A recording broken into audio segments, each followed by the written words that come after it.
अस्सलाम वालेकुम, मैं हूं साजिद और आप देख रहे हैं आपका अपना यूट्यूब चैनल साजिद सोबी। मैं आज आपको स्कूल के बट्टे के ऊपर कपड़े की पट्टी लगाने का बहुत ही आसान तरीका बताऊंगा। आपने करना क्या है जी, पहले आपने पट्टियां काटनी है। आपने जितनी भी चौड़ी पट्टी लगानी है उससे 1 इंच ज़्यादा सिलाई का मार्जिन रख के आपने पट्टियाँ काट लेनी है। जैसा कि मैंने 1 इंच की पट्टी लगानी है तो मैं 2 इंच की पट्टियाँ काटूँगा।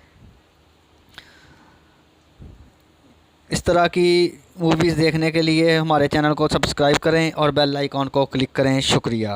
तो चलते हैं अपनी मशीन की तरफ और मैं अभी आपको पट्टियाँ काट के फिर मशीन के ऊपर ये लगा कर भी दिखाऊंगा। ये देखें, 2-2 इंच की पट्टियाँ मैंने काट ली हैं इस तरह।